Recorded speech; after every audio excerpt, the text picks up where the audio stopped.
yritysesimerkkiä, mitä vähähiilinen rakentaminen tarkoittaa Skanskalla. Juha-Pekka Jylhä, vähähiilisen rakentamisen asiantuntija.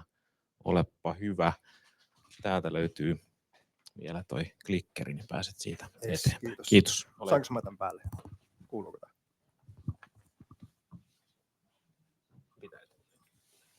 Kuuluuko vieläkään? Okei. Onko meillä toista?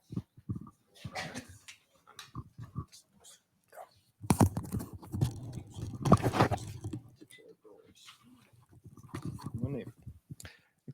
Jylhä JP, mukava olla täällä. Teitä aika paljon, pikkusen jännittää, mutta ehkä se tästä ohi menee. Skanskalta vähähiilisen rakentamisen asiantuntijana, työkaverit sanoo kaupungimestariksi, hiilimetsuriksi. Kaikki mikä liittyy hiilijalanjälkeen meillä, on se talonrakentamista, infraa tai tarjouskilpailua tai muuta, niin oikeastaan menee minun kautta tai on jollain tavalla sotkentunut aiheeseen.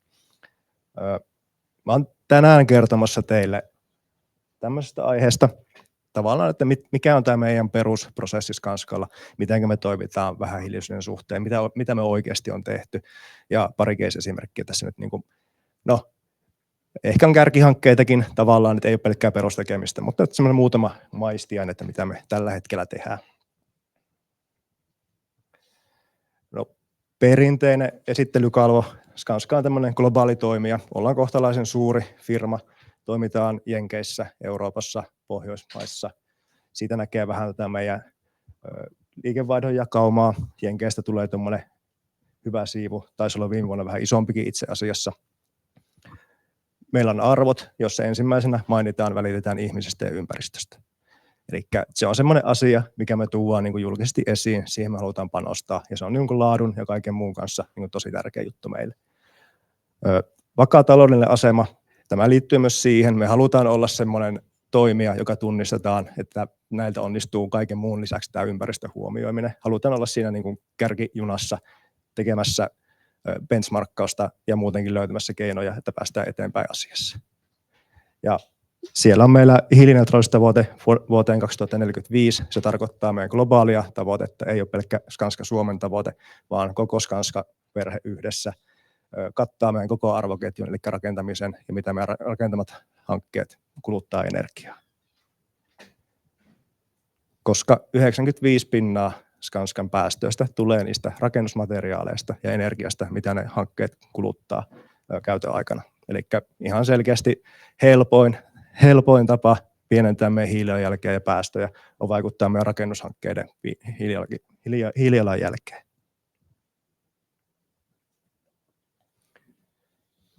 Tavoitetta kohti mennään hiilitiekartan mukaan. Päivitetään sitä joka vuosi ihan senkin takia, että se vastaa meidän kausistrategiaa. Just se tuli uusi strategia, nyt se on kohdennettu siihen paremmin vastaavaksi. Halutaan katsoa myös se, että meillä on niin kuin oikeat päämäärät, oikeat painopisteet. Siinä on nyt ympyröitynä aika monta hiilijalanjälkeen liittyvää aihetta. Siellä on muutama muukin juttu. Myös tämä hiilipuolen lisäksi on myös tämä luontojalanjäljen laskenta, eli yritetään päästä siihen junaan mukaan. Ollaan yksi pilottihanke tehty ja laskettu, ja tätä tutkitaan lisää, että pystyttäisiin sitä huomioimaan jatkossa paremmin. EU-taksonomia meillä on kanssa yhtenä tarkasteluaiheena, ja siihen sisäistä ohjeistusta tehty ja katsottu, että miten me tunnistetaan erityyppisissä hankkeissa taksonomian mukaisuus, ja pystytään sitä jopa ehkä tarjoamaan asiakkaalle niin kuin lisätyönä tai tämmöisenä lisäarvona. Mutta hiililaskentaan liittyen meillä on omia tavoitteita, meillä on ohjausta, meillä on roolikohtaisia koulutuksia, just piettiin suunnitteluohjaukselle taas yksi koulutus, meillä on hankinnalle omia koulutuksia, vähän niin kuin räätälöidään niitä paketteja sen mukaan, että mitä kukakin tekee työssään, niin mitä kukakin voi siinä omalla työllään vaikuttaa. Kehittäjillä on tietenkin sitten tämmöisiä kärkihankkeita, no niitä tehdään tälläkin hetkellä, Powerhouse on tämmöinen norjalainen konsepti, siitä tulee lopussa vähän lisää. Suomessa ei ole sitä vielä päästy toteuttaa, eikä oikeastaan missään muualla kuin Norjassa, mutta meillä on kova tahtotila toteuttaa Powerhouse Suomeen ennen ruotsalaisia. Ja sitten Turku ja Tampere tappelee, että kumpi ehtii ensin siinä vielä, että tämmöistä pientä sisäistä kilpailuakin aiheen suhteen on. Itse olen tehnyt hiililaskentaa 2019 vuodesta lähtien oikeastaan siitä vaiheesta tai pisteestä alkaen, milloin Skanskaa ruvettiin tähän niin kuin Suomessa panostamaan enemmän. Siellä itse asiassa näkyy Lahdesta rantakartanon hoivatalo, joka oli mun ensimmäinen hanke, minkä laskin aikanaan, että ihan sattumalta tähän kalvoon, mutta oli hauska, kun huomasin sen sitten, että antaa olla. olla, että on tuttu hanke siinäkin hiilimielessä ja sitten muussakin mielessä. Lasketaan hiilijalanjälki kaikissa talonrakennushankkeissa, missä meillä on suunnitteluohjausvastuuta. Sitten lasketaan yli 1 miljoona euroa infrahankkeissa, ja infrahanke meillä tarkoittaa väylärakentamisen lisäksi myös kaikkea vedenpuhdistamoita, teollisuuden hankkeita, kaikkea tämmöistä kunnallistekniikan laitosrakentamista. Eli me lasketaan hiilijalanjälkeen myös semmoisissa talo- ja rakennusmaisissa hankkeissa, joita ei raja-arvosääntely tule koskemaan. Eli me ei jätetä mitään sen ulkopuolelle ja lasketaan myös saneerauskohteet. Ja näiden lisäksi, jos meillä ei ole suunnitteluohjausvastuuta, me kuitenkin halutaan asiakkaille tarjota päästövähennyskeinoja. Minimissään se on vähähiilinen betoni, vähähiilinen teräs. Tunnistetaan ne paikat, missä sitä voidaan käyttää. Tietenkin lasketaan niille kaikki eurovaikutukset, koska niillä on yleensä joku hinta. Mitä se vaikuttaa aikatauluun, mitä se vaikuttaa työmaarutiineihin, mahdollisesti toimitusaikoihin, mutta myös lasketaan se päästösäästöpotentiaali. Eli me halutaan niin kuin avata se, että okei, tämmöinen vaihtoehto olisi, on tämmöinen vaikutus ja tämmöinen hiilisäästö. Se on meidän tapa tehdä semmoista pientä markkinointityötä, että hei, jos teitä kiinnostaa tämä asia, niin meiltä löytyy tähän keinoja ja osaamista, ja tässä on lukuja, mitä voitte halutessani käyttää päätöksenteon tukena. Konkreettisia toimia. Tässä Matilla oli tämmöinen hyvä kattava esitys, pikkusen pahan paikkaan laittanut, mutta tässä on niin kuin listattuna tämmöisiä, mitä me ollaan ihan oikeasti, aikuisten oikeasti tehty. Että meillä on tosiaan tämä pakollisuus hiililaskennassa. Meillä on myös sisäiset tavoitetasot asuinrakentamiselle, eli gryndikohteille, koskee myös puntletteja, missä meillä on suunnitteluohjausvastuu. Meillä on sisäinen hiilijalanjälkilaskentaverkosto infra- ja talonrakennuspuolella, eli jokaisessa tulosyksikössä osaajia, jotka on saanut koulutusta, osaa tehdä aikaisen vaiheen laskentoja, osaa tehdä vertailuita ja pikkusen kyseenalaistakin noita raportteja, mitä meille sitten tulee. Ja ennen kaikkea löytää sieltä sitten niitä potentiaalisia paikkoja, mihinkä me kanssa resursseja tuhlata tai käyttää. Projektipäälliköstöä on koulutettu, eli tarkoittaa suunnitteluohjausta. Meillä on niin kuin perusinssien, työmaainssien ja kumppaneiden lisäksi myös niin ihan tämä suunnitteluohjauksen vastuussa olevat ihmiset, tahot on koulutettu siihen, että pystytään niin tätä asiaa ohjaamaan. Ehkä tämä omakin rooli jollain tapaa voi olla siihen konkreettiseksi toimenpiteeksi. Mä 3 vuotta olen täyspäiväisesti tehnyt tätä hommaa. Aikaisemmin oli semmoinen osana muuta työtä, eli että ihan saan vapaat kädet tietenkin tietyissä rajoissa touhuta tämän asian suhteen ja olla mukana edistämässä asiaa. Että se on ollut tosi mukavaa, että tämmöinen pesti on pystytty mulle järjestämään ja saan niin kuin luottoa siihen tekemiseen, mistä oikeasti tykkäänkin vielä. No, prosessit kehittyy. Meillä on tullut yksikkömuutoksia, yhdistyksiä. Kaikki tämä on viety sillä tavalla eteenpäin, että hiilijalanjälkilaskenta on siellä, vaikuttaminen on siellä mukana. Se on kirjattu meillä hankintasoppareihin, suunnittelusoppareihin, kaikkiin tämmöisiin. Se pidetään mukana. Sitä on ajantasaistettu aina, kun on tullut uutta asetusluonnosta tai vastaavaa. Että se on niin kuin ollut niin sanotusti lakivalmis jo monta vuotta. Tietenkin sitä aina vähän tarkennetaan ja kehitetään eteenpäin. Ja sisäisesti on paitsi koulutuksia, niin on myös tämmöisiä kevyen tason verkkokursseja ja ohjeistuksia sitten tähän laskentaan ja päästöjen huomioimiseen. On case-kohdepankkia, pystyy katsoa, mitä jossain hankkeessa on tehty, mitä vaikutuksia siellä on. Ja jos ei siitä pääse kiinni, sitten on ne yhteyshenkilötkin, he voi ottaa yhteyttä ja kysellä vähän lisää.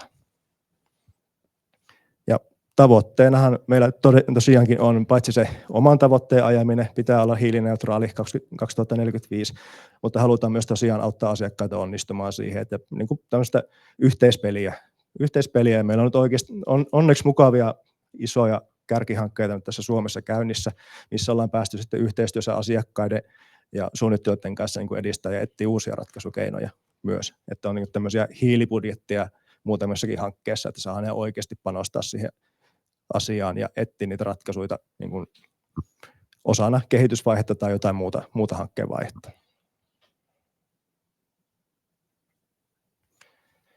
Tämä on vähän kökkökuva, mutta mulla monesti kysytään, että mitä tämä ilmastoselvityksen esille tuleminen vuodenvaihteen jälkeen, mitä se vaikuttaa meidän toimintaan. Ei se ihan hirveästi vaikuta. Tietenkin, kun se on tuolla hankkeen lopussa toimitettava dokumentti, niin työmaalla tämä tuotetiedonhallinta, määrien toteumien seuranta, se ehkä pikkusen muuttuu. Se tavallaan, että miten me saadaan sillä yhdellä tiedonkeruukierroksella se tieto semmoiseen muotoon, että sitä voidaan hyödyntää ilmastoselvityksen laadinnassa. Se on ehkä se isoin muutos. Mutta tämä, mikä meillä on aina ollut tämä ajatus, on tämä hiiliohjauksen kriittinen vaihe, on täällä hyvin aikaisessa vaiheessa hanketta. Me tehdään niin aikaisin kuin pystytään, tehdään alustava hiililaskelma. Käytetään siihen sitten carbon designeria tai jotain, mutta mitä aikaisemmassa vaiheessa se on, niin sitä paremmin me saadaan sellainen baseline muodostettua sille hankkeelle. Tiedetään, että siinä voi olla epävarmuuksia, mutta me saadaan sitä kuitenkin ne isot massat kiinni, että okei, välipohjaa ehkä kannattaisi katsoa uudestaan, mitä vaihtoehtoja meillä on julkisivuun tai johonkin muuhun ratkaisuun. Eli sitä tehdään täällä todella aikaisessa vaiheessa. Mitä lähemmäksi mennään rakennuslupaa, sitä vähemmän meillä on vaikutusmahdollisuuksia ja sitä kalliimmaksi se todennäköisesti tulee, koska se tarkoittaa, että vaihdetaan joku tuote vähän hiilisempään vastaavaan ja se todennäköisesti vaan maksaa enemmän. Mutta sitäkin totta kai tehdään.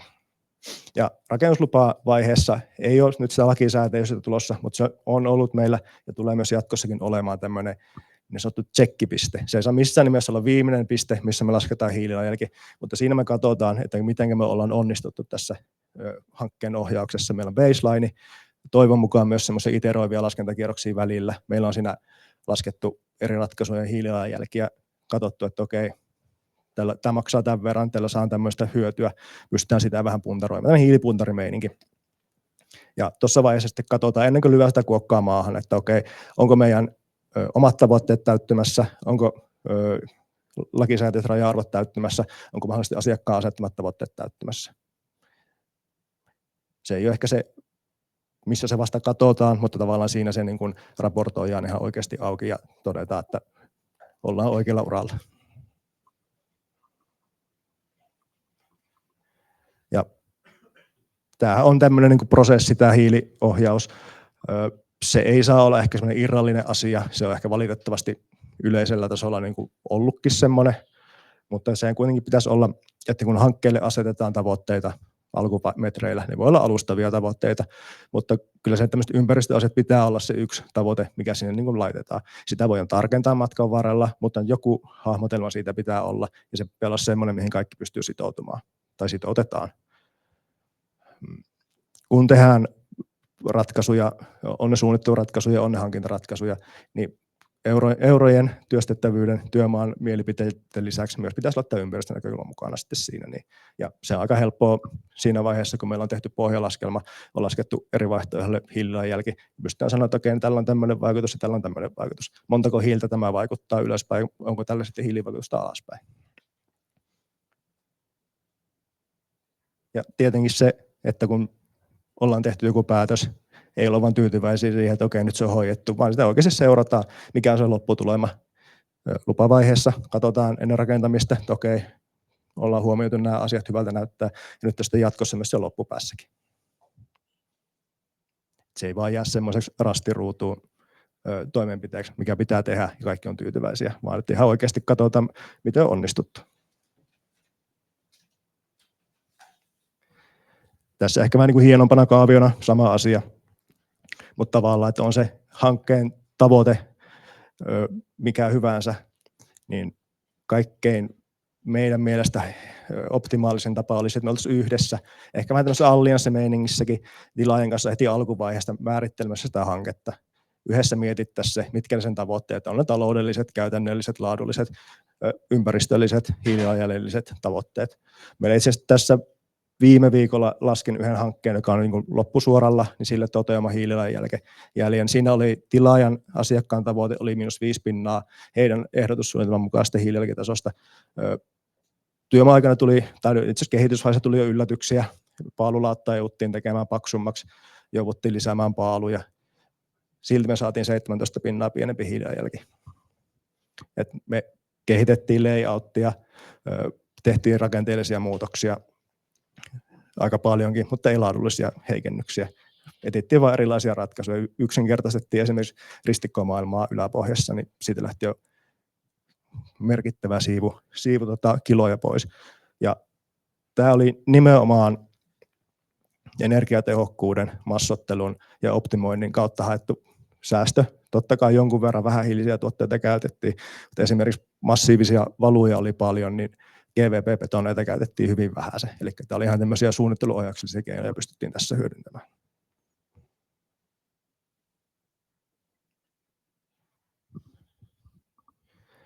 Sitten muutama hankeesimerkki, ja mä olen vielä aikataulussakin. Firdo, ehkä tämä meidän jonkinlainen lippulaiva tällä hetkellä, Skanskan uusi pääkonttori, nousee tuohon Pasilaan. Siellä on alkuvaiheessa on jo lyöty tämmöinen 25 pinnan hiilijalanjälkitavoite.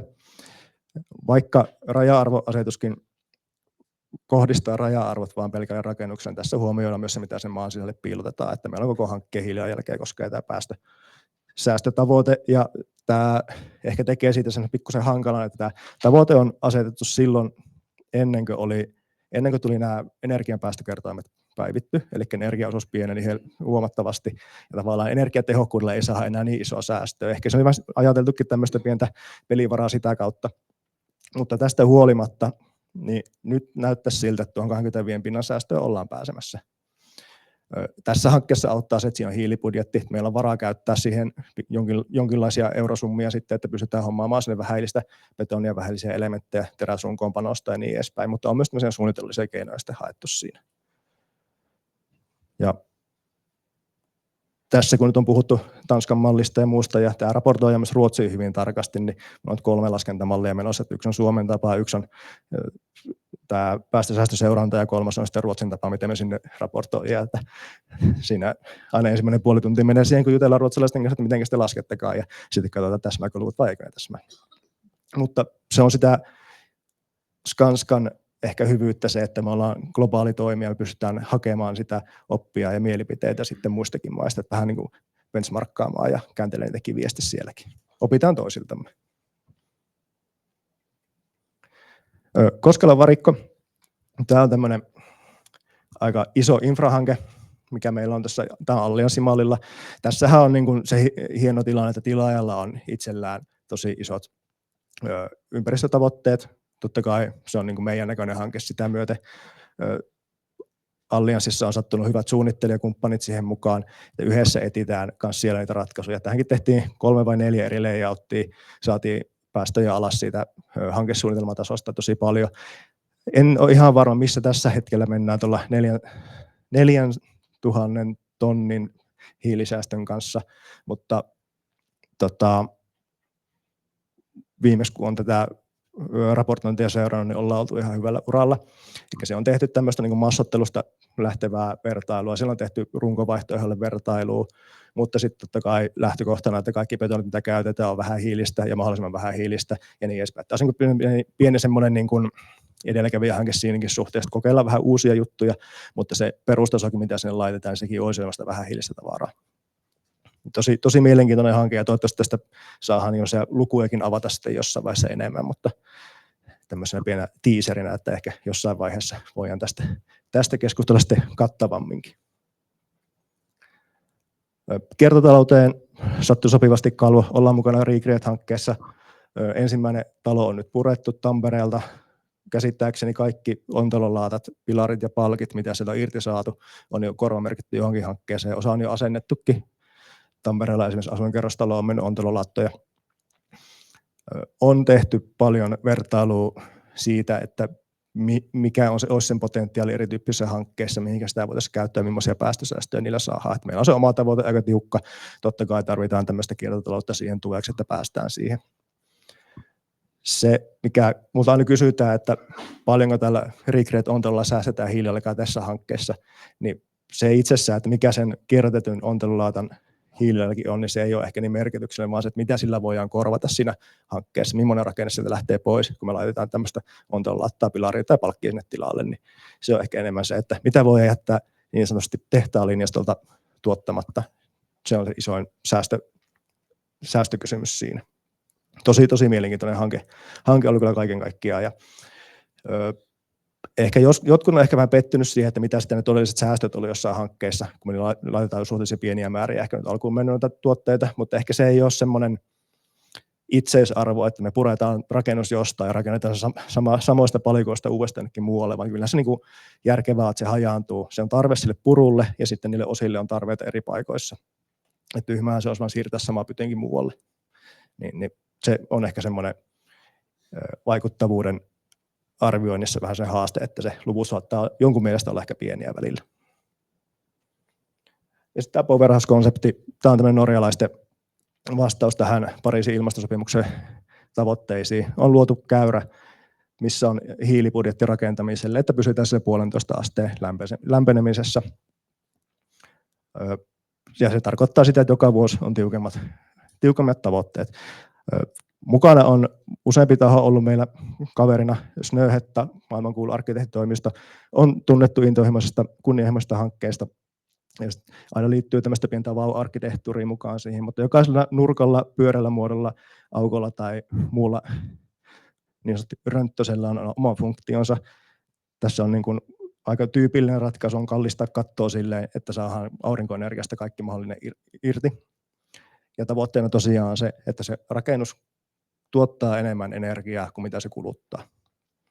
Esimerkiksi tuolla on tuo oikea ylänurkan hanke Laade, ensimmäinen asuinkohde, ei ole kauhean tehokkaan muotoinen hanke. Sen hiilijalanjälki Suomen laskentatavalla on pikkusen alle 8. Siellä on aika paljon niin kuin yllättäviäkin rakenteita. Mutta se, että kun se on katto vuorattu aurinkopaneeleilla, niin se tuottaa enemmän kuin se kuluttaa. Mutta jos me laitettaisiin sama aurinkopaneelimäärä normaalin kerrostalon katolle, se kattaa sitä 5/5. Eli tämä on myös hyvin energiatehokas rakennus. Se vitsi on siinä, että se energian tarve sillä rakennuksella on niin pieni, että se pystyy itse tuottamaan. Ja käppyrä näyttää tällä hetkellä tältä. Nyt mennään jossain täällä näillä paikkeilla. Tämä punainen palura, mikä ensimmäisenä on rakennettu, on Jorppoo. Se on saneerauskohde. Että nyt aletaan hiljalleen olemaan siinä pisteessä, että jos halutaan Powerhousea tehdä, niin kyllä se vääjäämättä menee aika vahvasti kiertotalousmeininkiin ja korjausrakentamiseen. Oslo on tällä hetkellä nousemassa Pilar, jossa on myös se on suunniteltu sillä tapaa, että sen käytetään vanha toimistorakennus kivijalkana siihen tähän päälle ja sivulle täydennysrakentamista, mutta uudet osat suunnitellaan myös niin, että ne on purettavissa, että kun se rakennuksen elinkaari loppuu, niiden rakennusosien ja materiaalien käyttöä voi jatkaa jossain muualla. Ja saadaan näppärästi irti, ettei ole semmoista sahan leikkaa liimaa, vaan sieltä voidaan niin kuin napsia niitä, ei ehkä tällä tapaa, mutta ne on sitä pois otettavissa.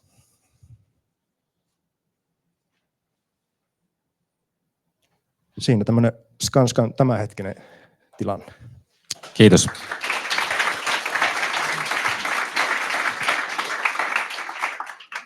Mahtavia edelläkävijä esimerkkejä ja tulee ihan semmoinen fiilis, että kyllähän me tähän pystytään.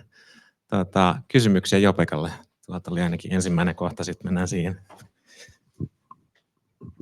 Joo, kiitos käytännön esimerkkeistä Matti Rae ja Raikomo ja EU-konsultti ja vähän muutakin. Ja, toi hiilijalanjälkihän on noissa rakentamisessa, niin se on tavallaan niin kuin 2 osasta koostuva, eli siitä staattisesta osasta, eli näistä rakennusmateriaaleista ja sitten tästä käytön aikaisesta hiilijalanjäljestä. Ja mehän tiedetään se, että aika pitkälti meillä on energia muuttumassa päästöttömäksi, uusiutuvaksi ja muuksi, mutta siitä huolimatta mä uskoisin, että asiakkaat on hiilijalanjäljen lisäksi kiinnostunut myös todellisesta energiatehokkuudesta ja oikeastaan nyt tässä kun me kuultiin vähän siitä, että saattaa olla osittain toisillensa vastakkaisia nämä asiat, mutta miten te huolehditte siitä, että nämä rakennukset on myöskin asiakkaalle käytön aikana energiatehokkaita, siis todellisesti energiatehokkaita?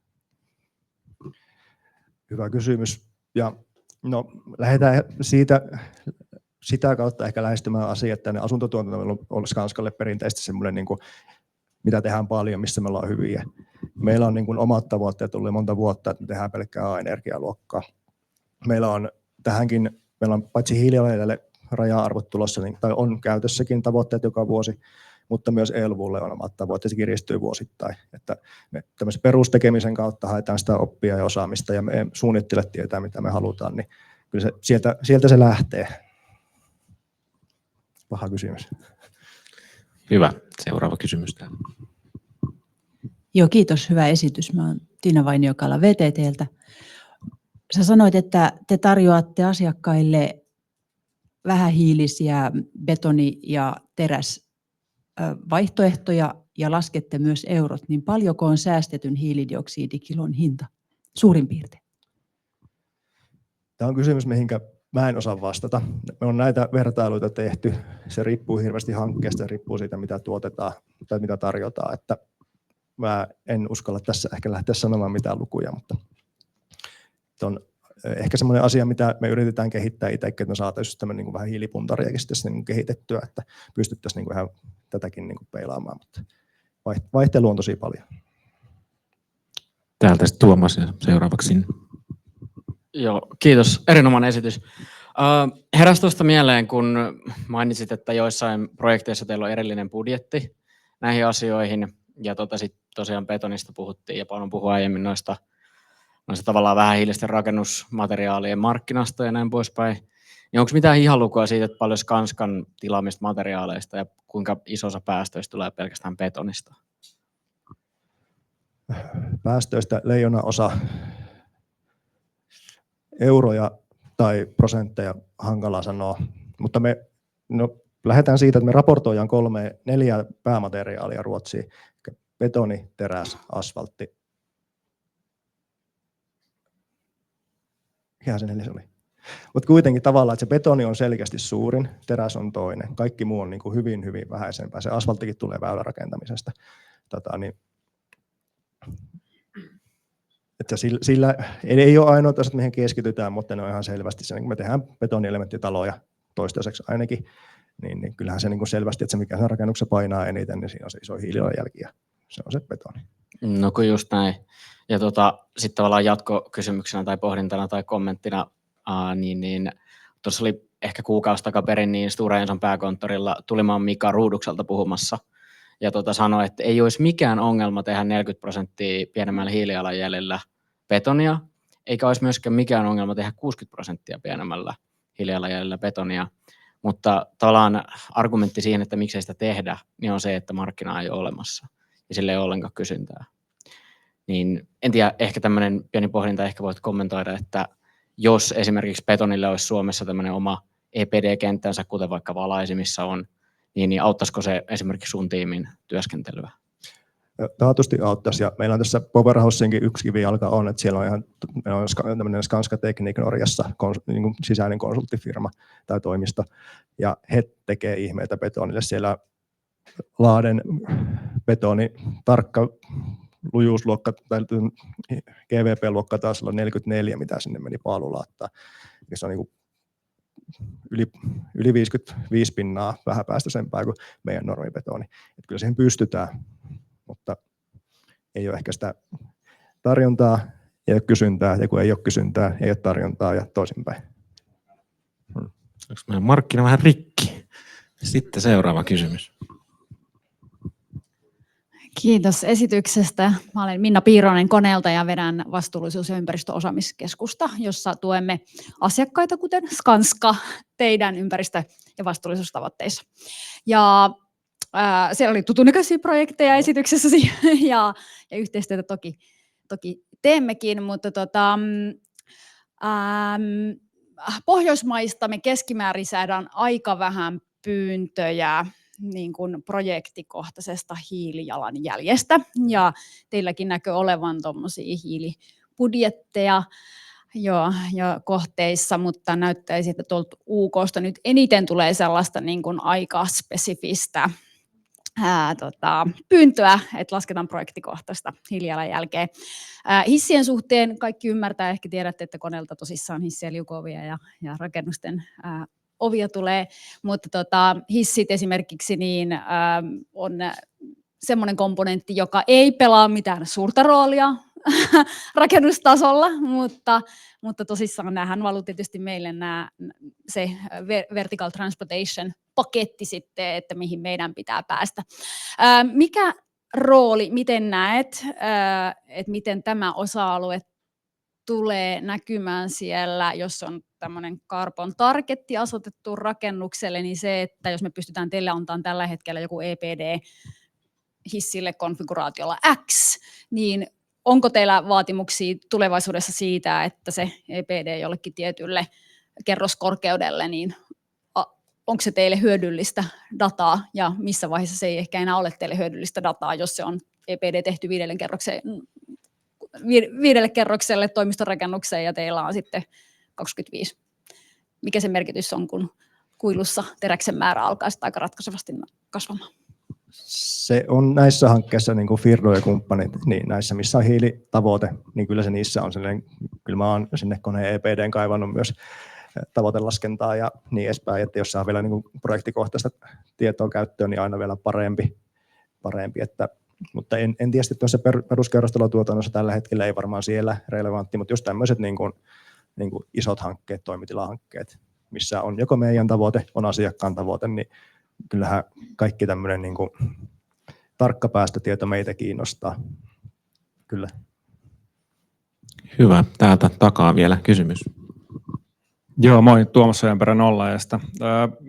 Mua oikeastaan kiinnostaisi, tuossa aikaisemmissa Matti Kuittisen esityksessä nähtiin näitä hiilijalanjälki raja-arvoja uudisrakentamiselle, niin oletteko te tehnyt, mä ehkä vähän niin kuin rivien välistä ymmärsin, että nykyisellään niihin päästään vielä niin kuin suunnitteluun panostamalla, mutta oletteko te tehnyt mitään edes tupakkakansilaskelmaa, että miten paljon tiukemmat niiden pitäisi olla, että sitten tarvii oikeasti alkaa niitä materiaaleja niin kuin miettimään? Mä en tupakoi, mutta mä oon vihkon kulmaan tehnyt semmoisen laskelman, mikä mä käyn tänään meidän Suomen toimitusjohtajalle esittelemässä, että meidän 2030 tavoite on aika tiukka. Silloin mennään alle 10 kiloa jo niin kuin sisäisessä tavoitteessa. Tänään käsitellään semmoinen ajatusmalli, että jos meillä on hanke, mikä vastaa tämän vuoden meidän tavoitetta, niin mitä materiaaleja meidän pitää sinne käyttää, jos me halutaan mitään muuttaa. Ja tavallaan, että millä me päästään, se on 33 pinnan pudotus suunnilleen hiilijalanjälkeen, ja millä me saavutetaan tämä, niin mitä vähähiilisiä tuotteita pitää ostaa, että niin sanotusti kuinka kalliiksi se tulee, jos me jatketaan samalla linjalla kuin nytten. Ja sitten meillä on isompi tutkimustyö taustalla justiinsa menossa, että mitkä on sellaisia oikeita niin kuin suunnitelmallisia keinoja, millä me sinne päästään. Eli me ollaan niin kuin tämmöistä, me katsotaan ehkä niin kuin sinne eteenpäin, me ei ehkä katsota sitä lakiraja-arvoa niinkään, vaan se, että miten me päästään omiin tavoitteisiin niin pitkään aikajuoksulla, mitkä on ne keinot 2030 vuoteen mennessä. Mahtavaa. Eikä mä näitä Juha-Pekalle vielä raikuvat aplodit.